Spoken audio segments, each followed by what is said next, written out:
जालियांवाला बाग हत्याकांड को लेकर कुछ भी अनकहा नहीं है।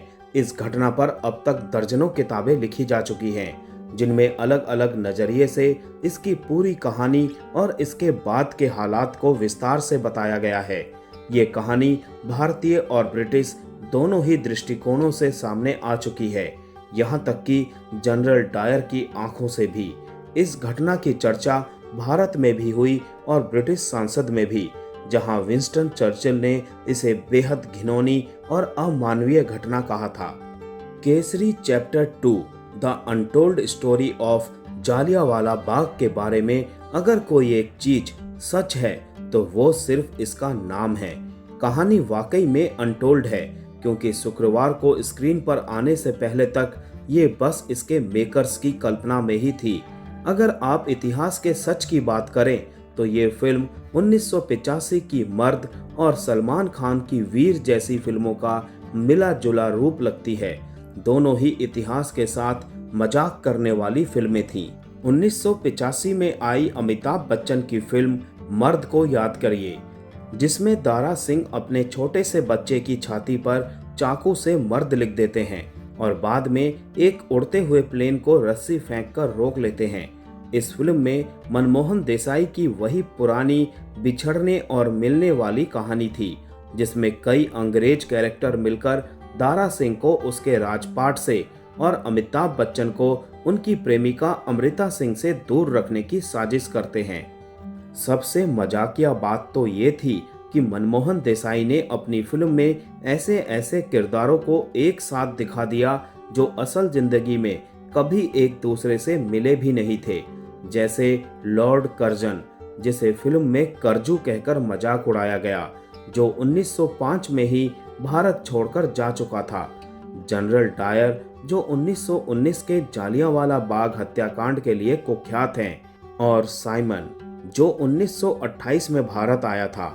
इन सबको एक ही मंच पर सिर्फ इसीलिए लाया गया था ताकि अमिताभ बच्चन और उनके पिता उन्हें पीट सकें और हीरो बन सकें। केसरी 2 भी कुछ ऐसी ही फिल्म है। निर्देशक करण सिंह त्यागी ने इतिहास के बिल्कुल अलग अलग दौर के किरदारों को एक साथ दिखा दिया है। वे ब्रिगेडियर जनरल रेजिनाल्ड डायर और लेफ्टिनेंट गवर्नर माइकल ओ डॉयर के बीच भी कंफ्यूज हो जाते हैं और एक ऐसा झूठा मुकदमा दिखाते हैं जो असल में कभी हुआ ही नहीं था। इस फिल्म को देखकर लगता है जैसे कि इतिहास की हत्या कर दी गई हो। ये एक गंभीर ऐतिहासिक घटना को मजाक बना देती है। अमृतसर में निहत्थे प्रदर्शनकारियों की हत्या से भी संतुष्ट नहीं होने पर ब्रिटिश सरकार ने पंजाब में कड़ा मार्शल लॉ लागू कर दिया था। इस घटना के बाद कई हफ्तों तक जनरल डायर ने भारतीयों को अपमानित किया, उन्हें जमीन पर रेंगने के लिए मजबूर किया गया। हर अंग्रेज को सलामी देनी पड़ी और सार्वजनिक रूप से कोड़े मारे गए। कई लोगों को गिरफ्तार किया गया, देश से बाहर भेजा गया और सख्त सजाएं दी गई।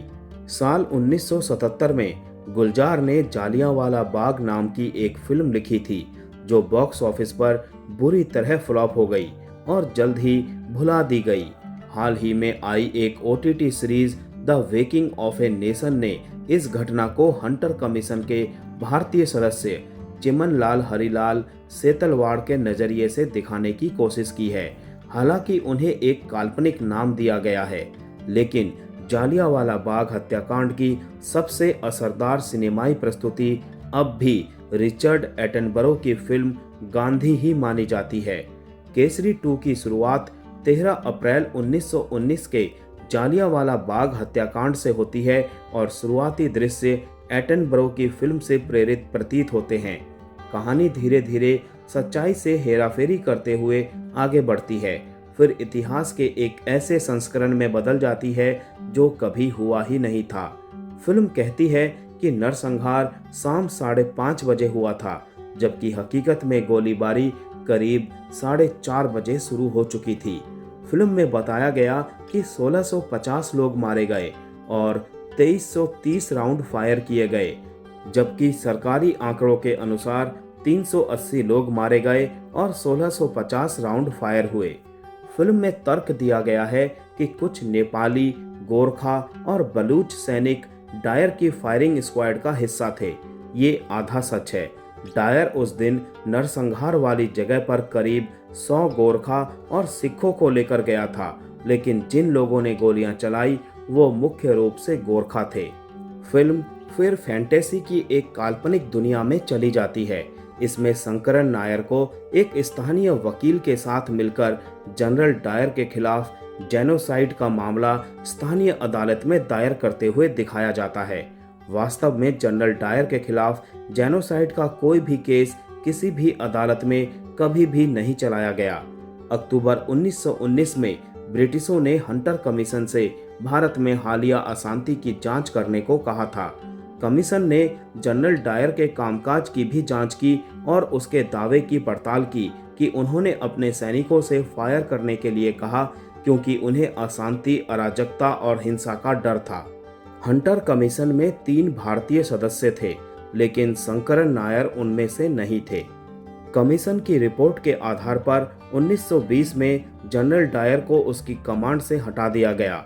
वो इंग्लैंड में मृत्यु तक ये दावा करता रहा कि उसने कोई गलती नहीं की थी। शंकरन नायर 23 जुलाई 1919 तक वायसराय के कार्यकारी परिषद के सदस्य थे, जो भारतीय मंत्रिमंडल का पूर्ववर्ती था।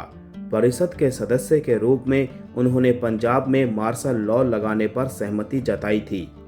1922 में जालियांवाला बाग हत्याकांड, हंटर कमीशन की रिपोर्ट और डायर के भारत से तबादले के कई महीनों बाद इंदौर राज्य के दीवान के रूप में कार्य करते हुए शंकरन नायर ने एक किताब लिखी, गांधी और अराजकता, जो महात्मा गांधी के नागरिक अवज्ञा आंदोलन की आलोचना थी। इस किताब में उन्होंने संकेत दिया कि पंजाब में हुई हिंसा ओ'ड्वायर की पूरी जानकारी और स्वीकृति से हुई थी। माइकल ओ'ड्वायर हत्याकांड के वक्त पंजाब का उपराज्यपाल था। जनरल डायर वो अधिकारी था जिसने गोली चलाने का आदेश दिया था। आखिरकार नायर यह मामला हार गए थे, जिसमें जूरी के केवल एक सदस्य ने उनके पक्ष में मतदान किया। उनकी इस साहसी लड़ाई के लिए नायर को हीरो माना गया और उनकी लड़ाई ने उन्हें जालियांवाला बाग में शहीदों की गैलरी में जगह दिलाई।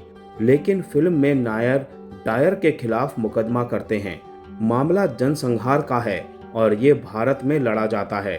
और अगर इतना काफी नहीं है तो फिल्म में जिस जज ने मानहानि मामले की सुनवाई की उसे निष्पक्ष, तटस्थ और निडर दिखाया गया है, जबकि नायर के अनुसार वो इसके बिल्कुल विपरीत थे। अगर ये इतिहास का टॉर्चर नहीं है तो हम मर्द को ब्रिटिश राज का सबसे प्रामाणिक रिकॉर्ड मान सकते हैं, जो कलम से नहीं बल्कि चाकू से उकेरा गया था।